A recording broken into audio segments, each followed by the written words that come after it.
All right. Hello, everyone, and welcome to our webinar for parents and caregivers, making sense of your students' literacy data.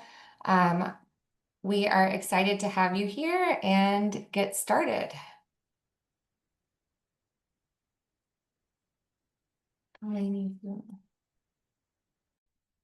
Yeah, I'm just giving time because I saw that we have a poll, so maybe Oh, sure. Okay. participants may have Sure. 1 minute to fill out this poll.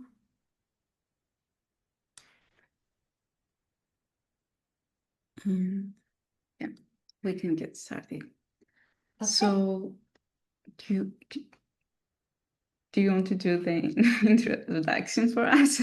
Oh, yeah, absolutely. So my name is Leah Zimmermann. I'm the Assistant Director of the Iowa Reading Research Center.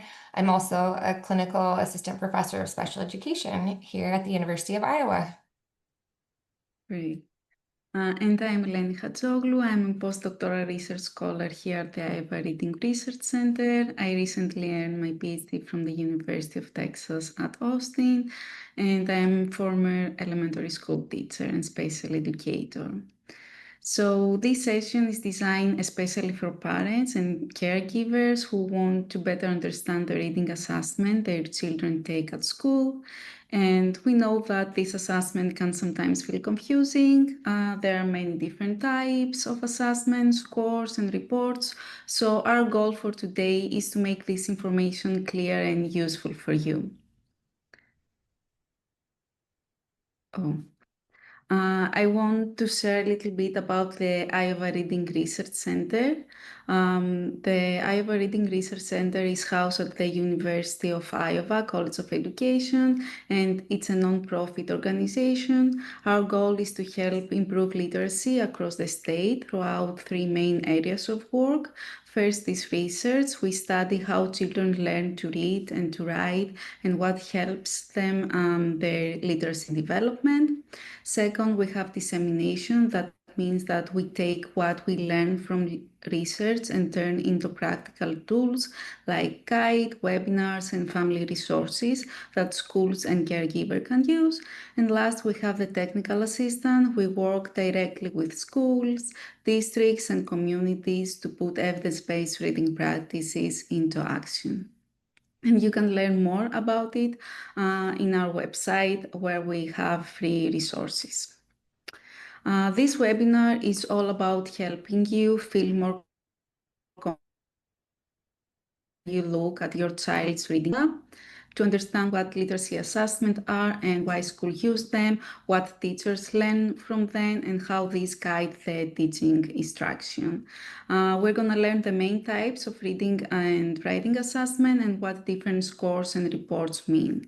Also, another goal of this session is to give you ideas for how to talk with teachers about your child's results and what questions you can ask to get the information you need to help work together with your child.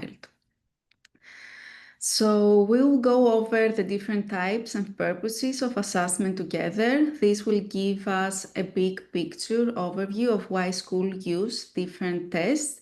And after that, Leah will provide more details on its assessment, content, and scoring. We will talk about four main types: summative assessments, universal screeners, diagnostic assessment, and progress monitoring.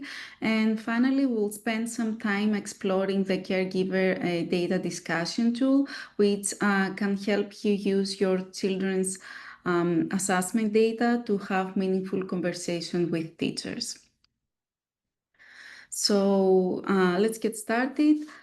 Teachers use different types of assessments to understand each student's strength and the areas where they may need extra support. And this assessment gives teachers a full picture of how students are doing in reading and writing. So the data from assessment help teachers in many ways. They may use it to plan future lesson plans that match what students need. It helps them also to see if their teaching methods are working, if they're effective, or if they need to make any changes. Teachers also use this information to create small groups. So, for example, putting together students who are working on similar skills, so instruction can be more focused and effective. So, overall, the goal is to find the best ways to help every student succeed.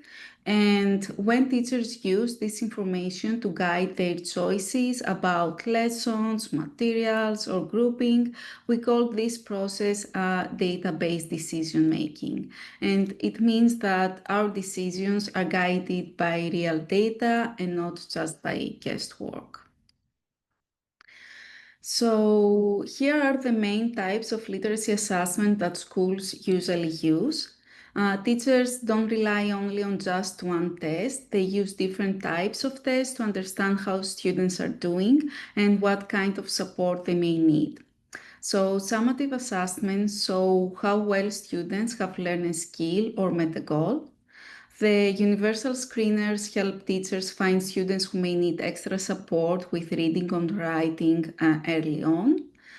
The diagnostic assessment take a closer look at which specific literacy skills a student needs to work on.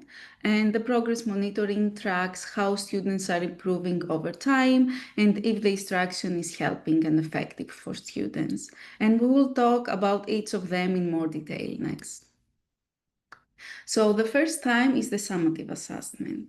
These are the big assessments that happen usually at the end of the school year, and their purpose is to see how well students have learned or mastered the skills they were taught. So, in other words, how much they have grown by the end of a learning period. These tests are given to all students, and you may recognize some examples like the Iowa statewide assessment of student progress or some end of unit classroom tests that usually students take. So, summative assessment helps students make decisions like promotion to the next grade, planning for next year's teaching instruction, or setting the district level goals and policies. The next type is the universal screener. So, while summative assessment usually happen at the end of the year, screeners happen throughout the year, usually 3 times per year in the fall, winter, and spring. And these are also given to all students because the goal is to identify early who might be at risk for learning difficulties. So screener give teachers quick information about which students may need extra practice or more support right away. Example includes tools like FastBridge or Dibbles. And the results from screeners help schools make decisions about instructional groups, teaching methods that they may use, or how to monitor student progress across the year. So in general, this screener help teachers catch literacy challenges early before they grow into bigger gaps. The next type is the diagnostic assessment. So after the screener, if a student scores so that they may be struggling with some literacy skills, teacher gives this diagnostic assessment to take a closer look at why the student is having difficulty. So the purpose is to pinpoint specific skills that need extra support. For example, in reading, a student may have challenges with decoding, fluency, or comprehension. And these assessments are also given only to students who don't meet the benchmark on the screener, which means that they're not yet meeting the grade level goal. So it's not for all of the students, but only for the students that we have an indication that they may face literacy difficulties. This type of assessment can be repeated whenever a literacy problem is suspected. And some example may include a phonics survey, a reading comprehension checklist, or a writing sample of the student. The results help teachers plan personalized lessons or interventions that focus on the exact skills a student needs to build more. And by intervention, I mean intensive focus instruction that helps a child improve specific literacy skills. And the last type of assessment we will look at is the progress monitoring. This type of assessment helps teachers see how well instruction or an intervention is working. So, in other words, if students are making the progress we want based on the instruction we are providing to them. So progress monitoring can be used for all students, but it's especially important for those who are at risk for learning difficulties or already received some extra help, instruction, or intervention. These assessments are given regularly and often, sometimes every week, every few weeks, just to check if a student is moving toward their learning goals.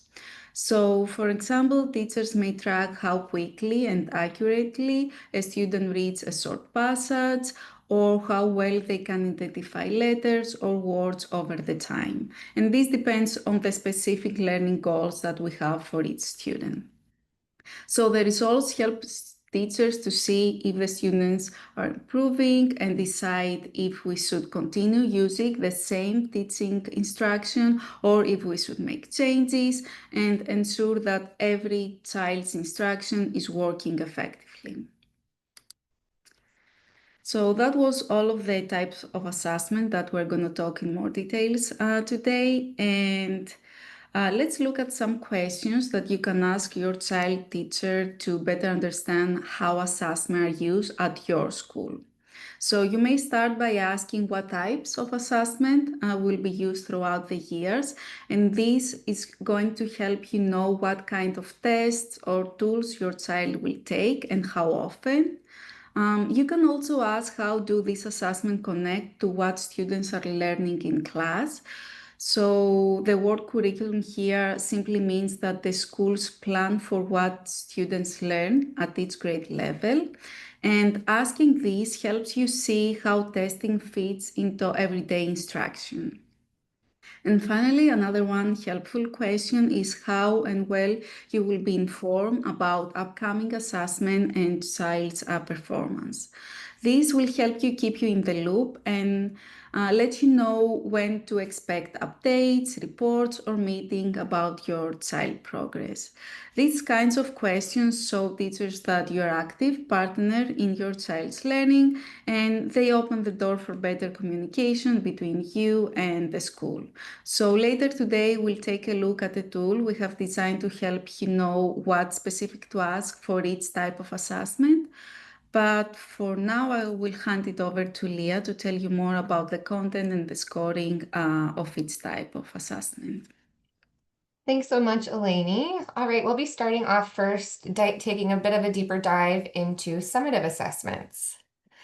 So across subjects, there are commonly tested areas on these summative assessments, including English language arts, mathematics, science, and social studies.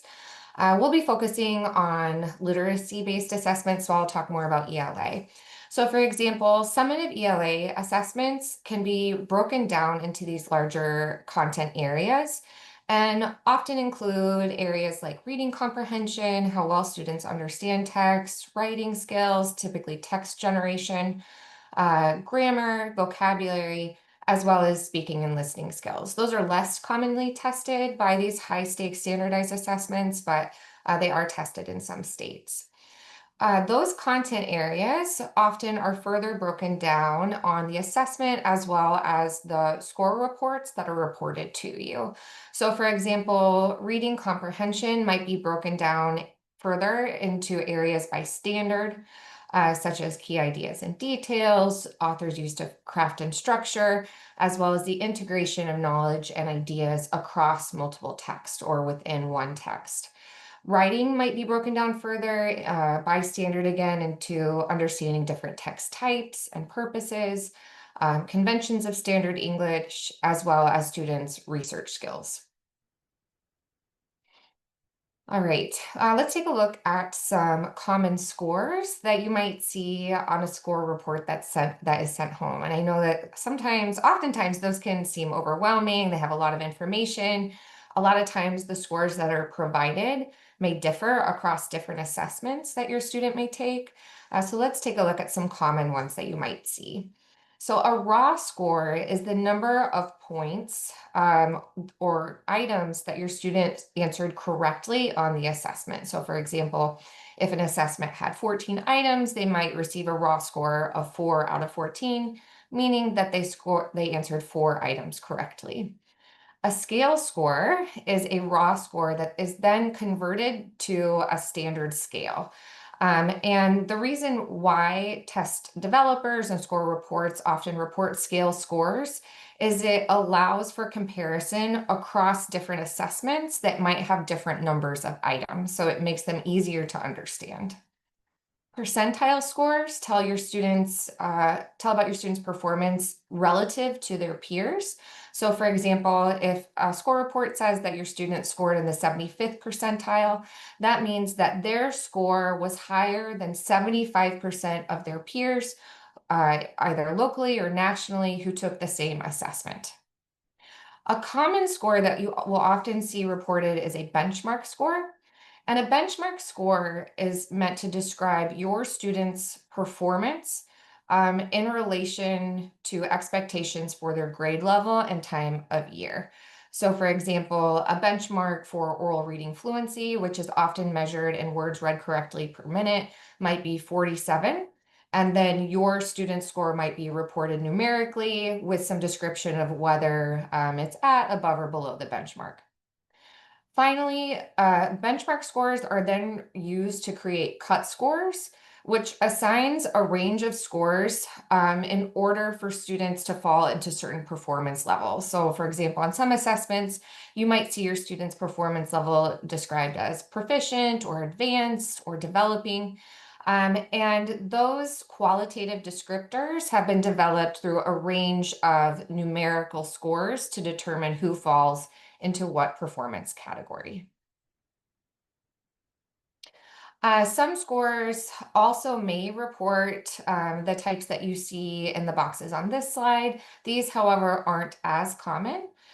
So you might see performance levels. Those are related to the cut scores I mentioned before, such as proficient and advanced.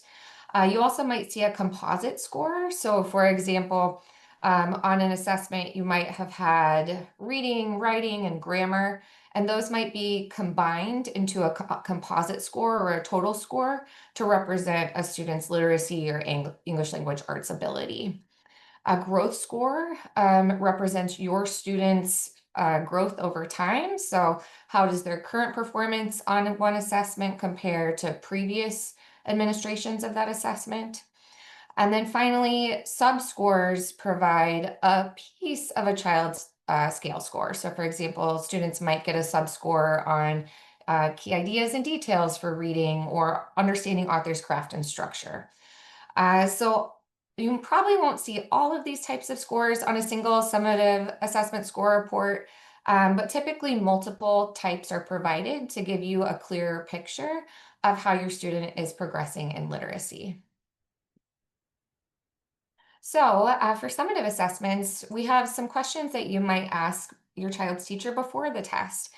So you might ask questions like, how can I help my child prepare for this assessment? What resources are available to support that preparation.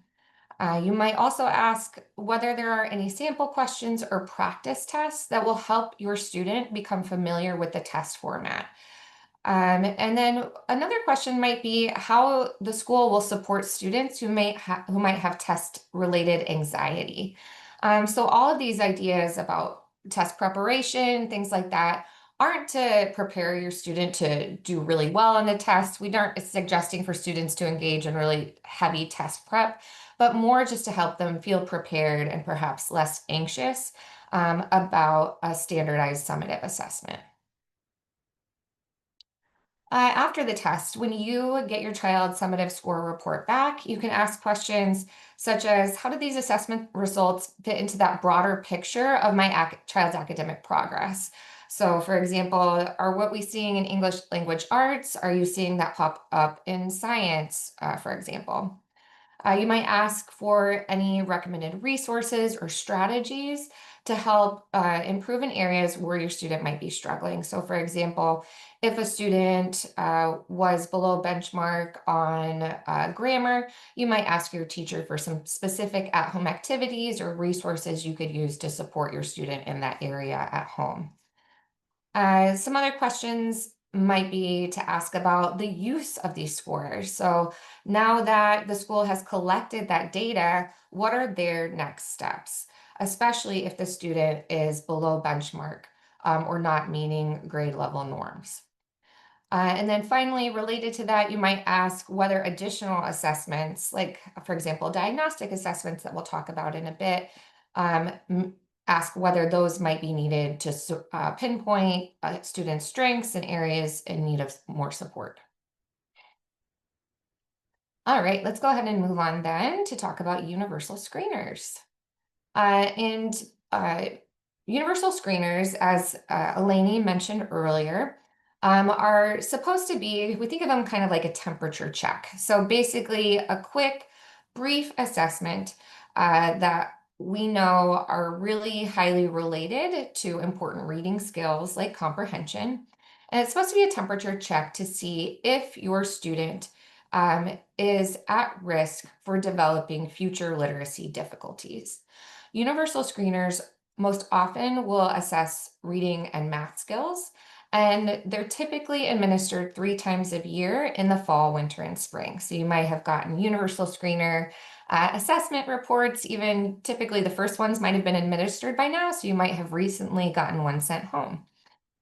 For reading, the skills that are administered on these assessments include phonemic segmentation fluency. So can your student be provided a word and then segment into phonemes? For example, what are the phonemes in the word cat? And then your student would say k, at, which are the sounds that make up that word.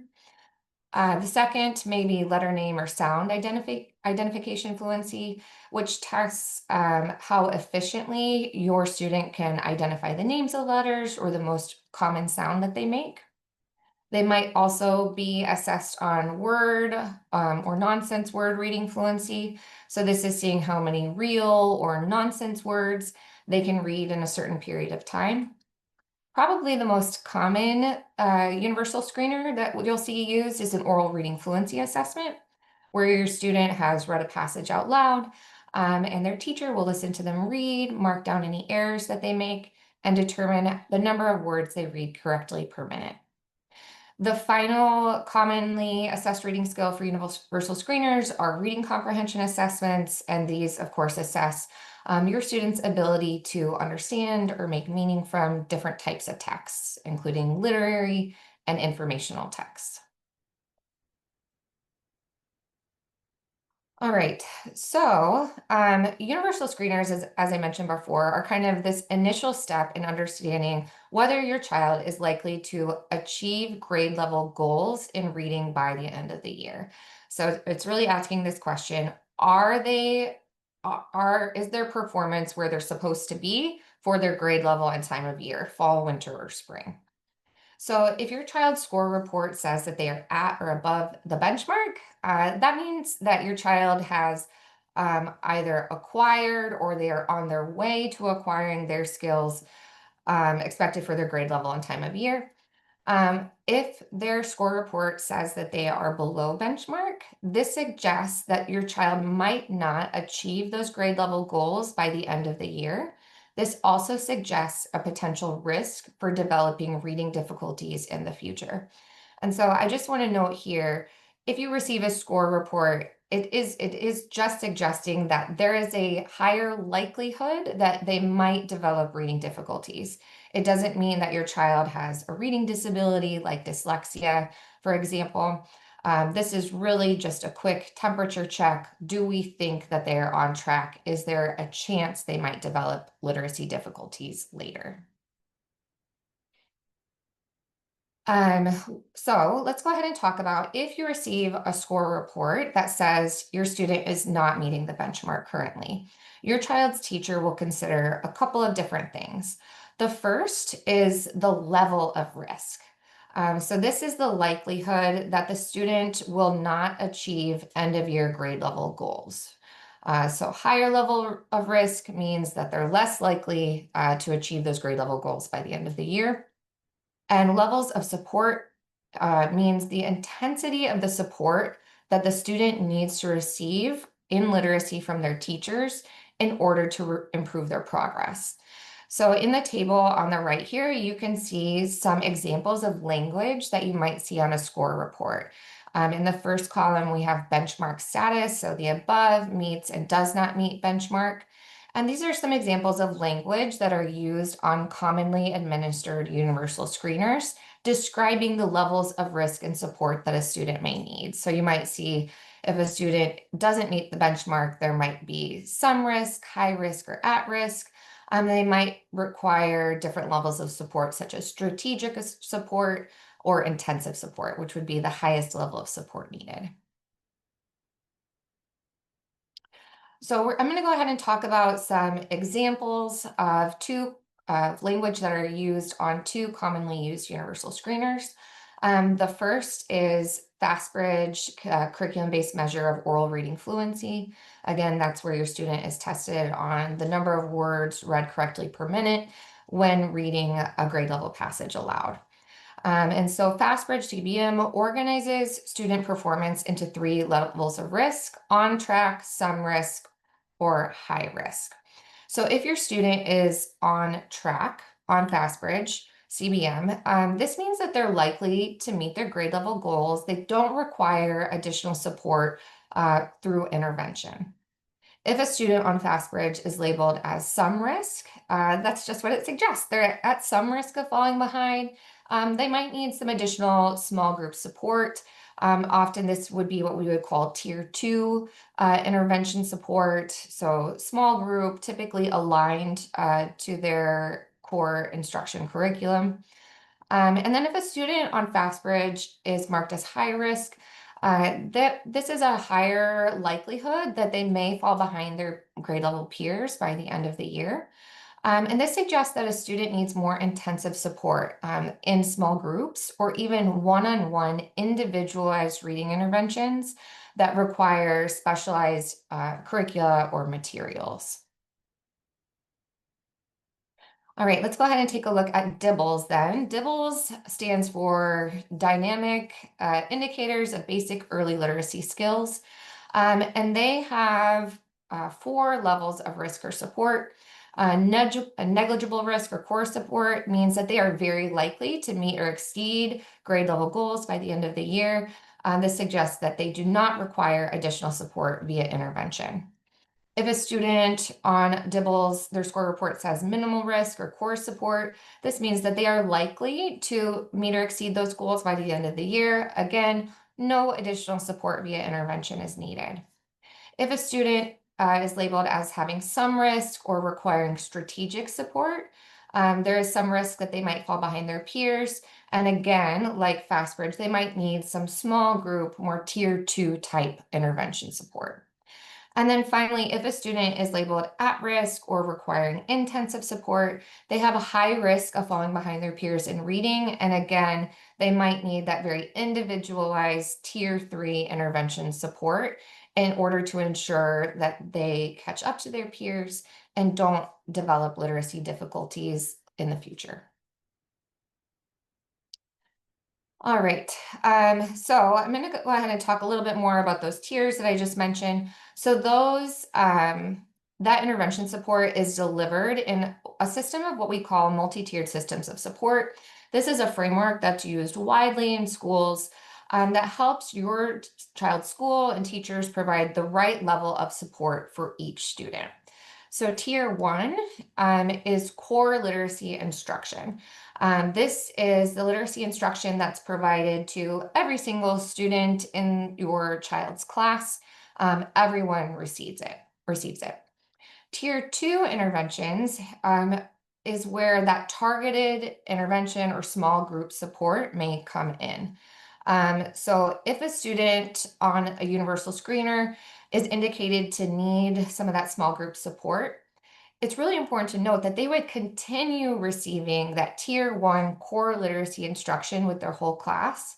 But then, in addition to that, they would receive small group instruction to address some of those areas of difficulty that might be identified through diagnostic assessments that we'll talk about after this. And then finally, tier three is a level of the MTSS in which students receive very intensive individualized support. So this is where they receive a high frequency and duration of intervention support, often delivered one-on-one by a specialist with specialized materials as well. All right, so I know that was a lot of information. Some questions that you might ask after you receive a student's universal screening assessment scores include asking whether your child scored below the benchmark on any of the subtests. If there are subtests to a universal screener, that information would tell you about maybe some more specific skills in which your student needs support through intervention.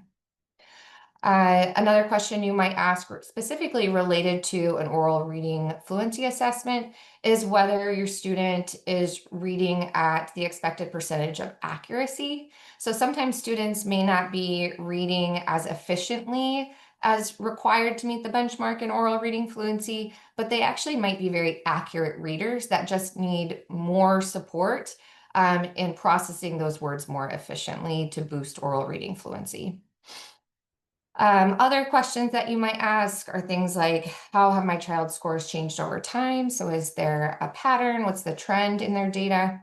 And also asking what your child needs additional support with. So again, there might be things that your child's teacher recommends that you as a parent or caregiver can do at home to support your student's reading development as they receive intervention. All right, let's go ahead and move on then to diagnostic assessments. And diagnostic assessments can be administered for any literacy scale. So I see that some of you on here are actually students in our teacher education program, I believe, maybe here through the Baker Teacher Leader Center. So if you can think about different literacy domains, such as word recognition, and as well as language comprehension, but they're used to pinpoint skills that are strengths for your student, as well as skills with which your student might need additional support. Diagnostic assessments can be formal, such as standardized norm referenced assessments. One example that's commonly used is the Woodcock Reading Mastery tests. Or they can be informal. This could be a phonics survey. This could be your teacher conducting an error analysis of your students' progress monitoring data.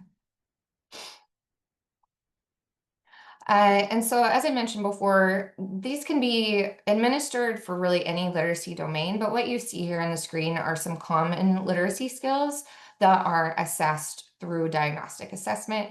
This includes phonemic awareness, which measures your students' ability to identify and manipulate sounds in words. So phonemic awareness actually doesn't use print. One thing we say is students can do phonemic awareness in the dark. It's just about their ability to process and manipulate sounds. And that's a really important skill for reading because when students read letters, they have to map those letters to sound in order to identify words and make meaning from the text. Teachers may also use letter sound knowledge assessments, which I mentioned earlier when I talked about universal screeners as well. They might use phonics surveys where your student might read words that are chosen because they have particular phonics patterns, such as long vowels or short vowels, or because they're multisyllabic words. And it helps your child's teacher pinpoint skills, phonics skills or word types on which they need additional support. Oral reading fluency assessments, again, measure the ability to quickly and accurately read a passage, measured by the number of words read correctly per minute. Spelling assessments are just what they sound like, and I'm sure many of you remember a spelling assessment. It measures the ability to spell words correctly. Vocabulary assessments measure students' ability to understand words. So do they know what the meanings of words are that other people are using or texts are using, as well as their ability to use words correctly aligned to their definitions, um, as well as some standards around their use as well. Your child's teacher might collect a writing sample, such as asking your student to write a story or respond to some type of informational writing prompt. And that writing sample is a really great source of information that can measure different aspects of writing ability, including grammar, text structure, as well as clarity of writing. And finally, your child's teacher might use a comprehension checklist in which they ask the student to read a story or a passage. They ask questions or ask them to retell the story in order to determine their ability to understand different types of passages. So you might be saying to yourself, that sounds like a lot of assessments. Is my child's teacher going to administer all of those assessments to my student? When are they going to have time to learn? So I want to say that your child's teacher is very purposeful in selecting the diagnostic assessments that are used with your student based on the areas in which a reading difficulty or a potential for a reading difficulty is suspected. So for example, if your student scores below the benchmark on a universal screener that measured oral reading fluency, then some potential diagnostic assessments that might be administered might be a phonics survey, like I mentioned before. So what types of words does your student need help reading? A phonemic awareness assessment, is it their ability to identify and manipulate sounds that is contributing to a fluency difficulty? And they also might actually just take a look at the errors that your child made on that fluency assessment. They wouldn't have to actually conduct a second assessment at all. They might just say, what are the errors that this student made? And are there patterns in those errors that I can support the student on through intervention? So again, the purpose of a diagnostic is really to answer the question, what is the root cause of the student's reading difficulty? Because that helps teachers best support that student in intervention. All right, let's talk a little bit about scoring of diagnostic assessments. So scoring will differ based on the specific type of assessment. Again, lots of different literacy skills can be assessed. So it's just going to differ based on the format of the assessment as well as the publisher. Formal diagnostic assessments like the Woodcock Reading Mastery Test often include percentile, scale, or composite scores that we talked about earlier. Informal assessments, you might just see the student's raw score. Again, how many questions or items did your student answer correctly? These diagnostic assessments may also include qualitative teacher notes, such as the error analysis that I mentioned earlier. So notes about the types of words that the student read incorrectly, or notes about the student's expressiveness, for example, when reading passages aloud. All right, some questions that you might ask your child's teacher about diagnostic assessments. So before you might ask questions like, what assessments is my student going to take? What do they measure? Kind of what's the value of them? How do they identify my student's strengths and areas to improve? It can be really important too to ask about expectations for score communication. So how will the teacher communicate the scores? When should you expect those scores?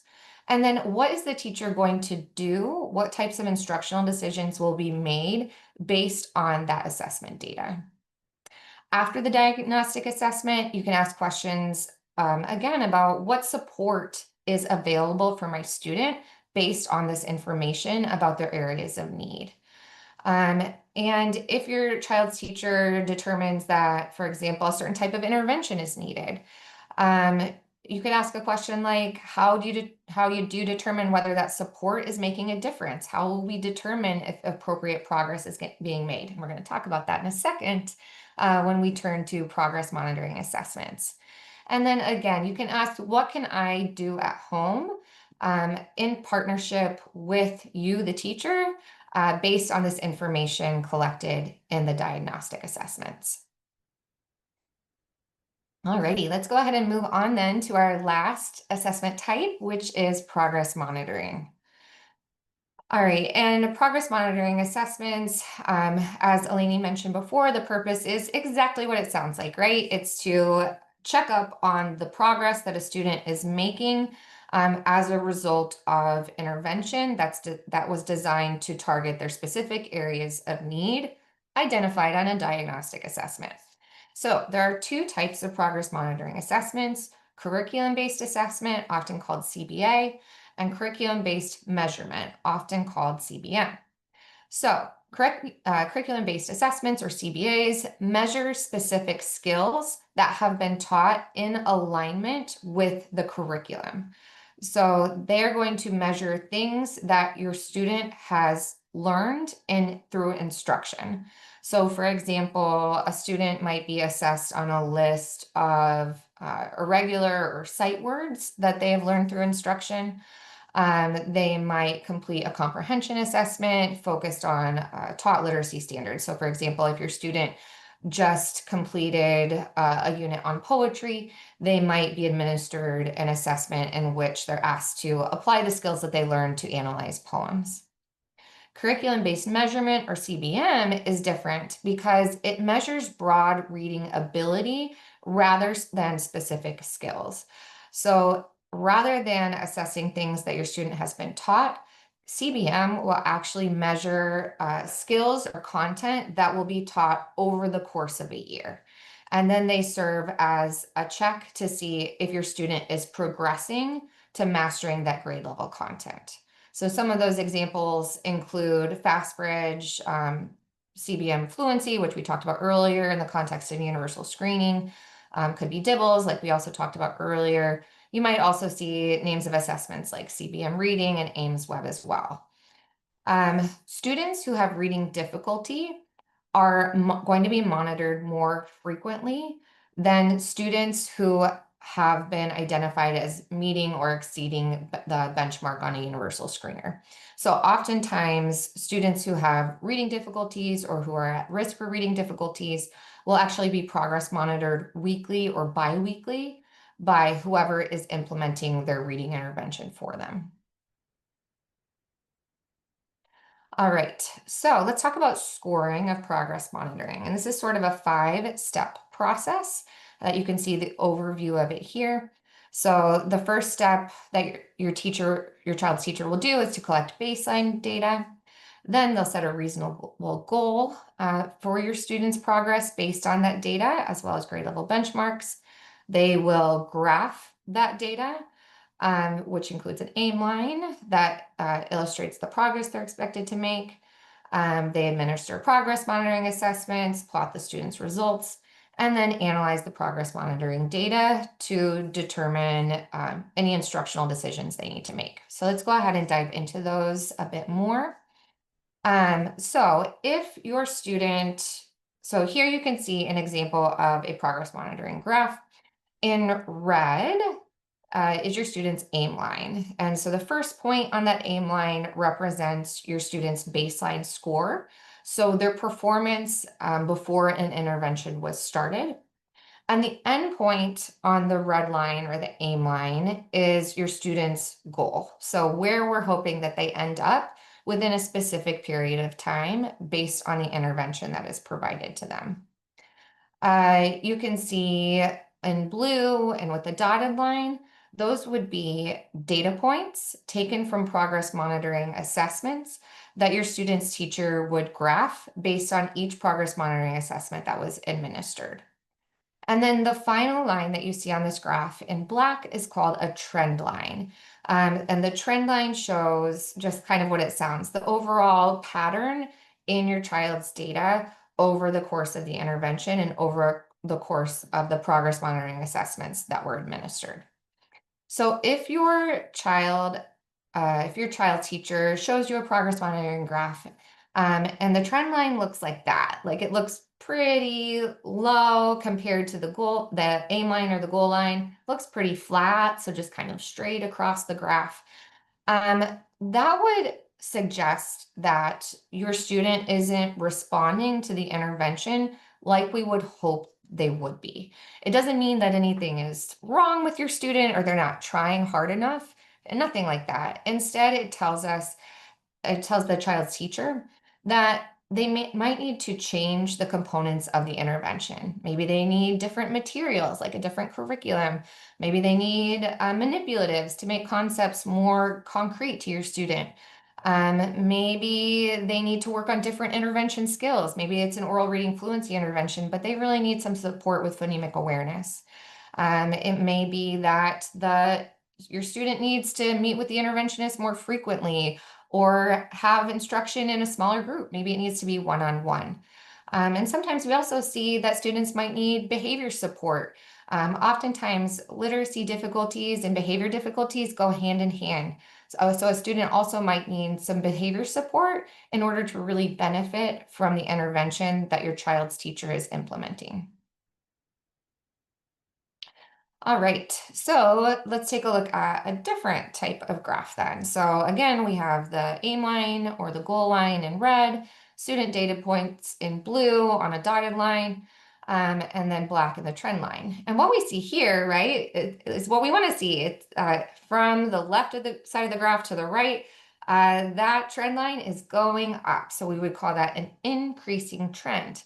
And that's really great news, right? Because that tells us that your student is responding in a way like we would hope. They are improving based on their progress monitoring data throughout the intervention. So that would tell your child's teacher that there isn't a need to make a change to the intervention components necessarily.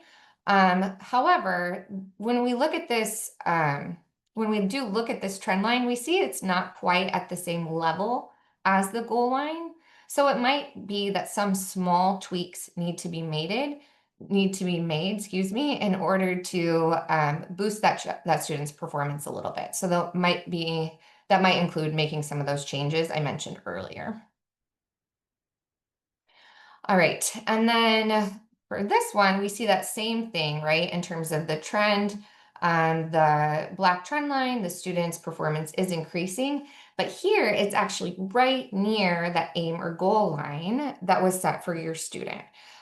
So this tells us that your student is right on track based on the intervention that your child's teacher designed for them, and that no change is needed. Your student is progressing as expected, and that teacher should keep on doing what they're doing in order to support the student in making appropriate progress. All right, and then finally, another thing that can happen is if your child's trend line in black there is actually above the aim line.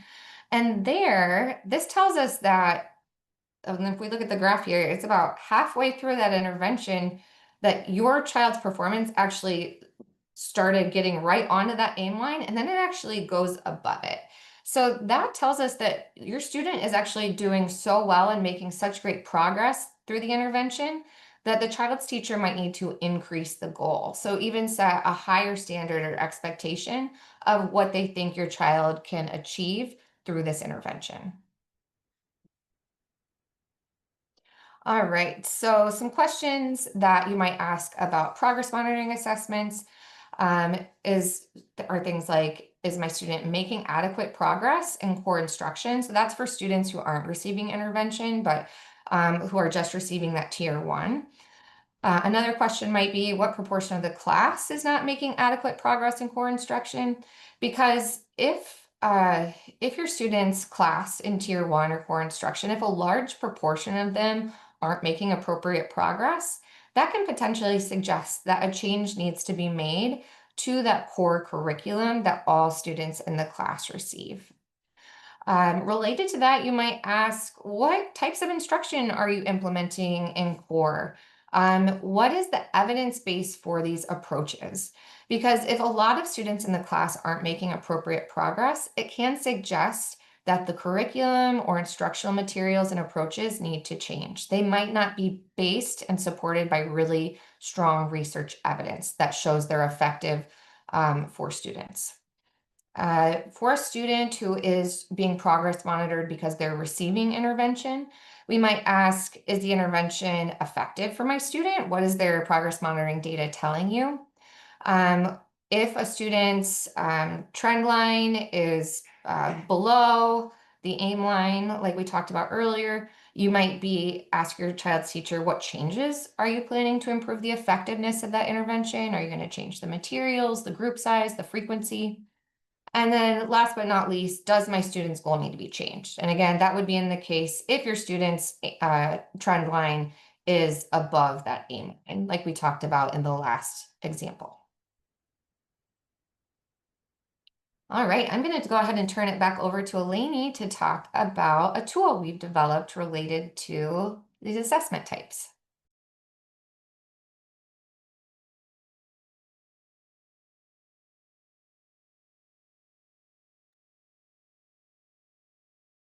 Uh, and I think just if you, I think you might be on mute, Eleni.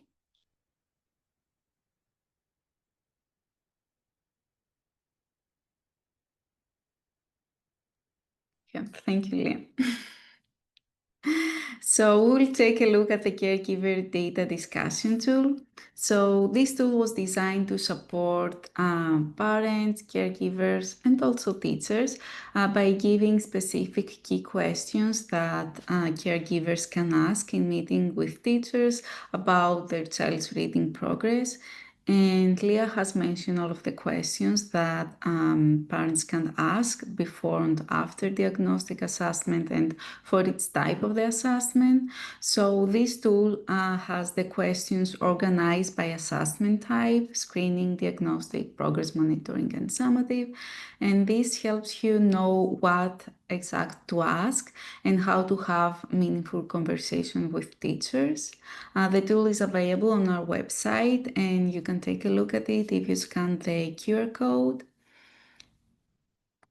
And also, in the end, it provides a space for notes that you can use for your meetings. So you can print this guide, even if you are a parent, caregiver, or teacher, and use this as a guide to help you have meaningful conversation about the child's literacy progress. And if you want to learn more about literacy skills, we have two free available resources in our website. The core literacy skills module is designed for caregivers of children in grades K to 3rd and introduce you to foundational skills and builds understanding of the grade level expectation for each of those skills. And also, really importantly, it includes specific home activities that parents and caregivers can do at home to support their child's literacy skills. And the next module is about structural literacy, which introduces you to the idea of structural literacy and builds understanding of how reading skills are taught in schools. And again, it comes with ideas how you can support literacy at home.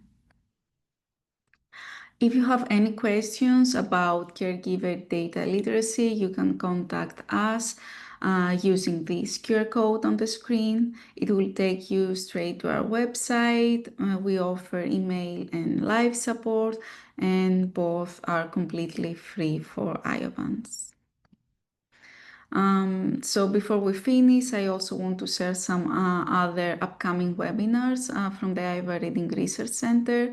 We host sessions like this one. The first one is exactly this webinar, but we have similar webinars throughout the year on different topics related to reading, writing, and instruction. And you can scan the QR code on the screen to see and register for future webinars. These are all free learning opportunities open to families, teachers, and anyone who is interested in supporting literacy across Iowa.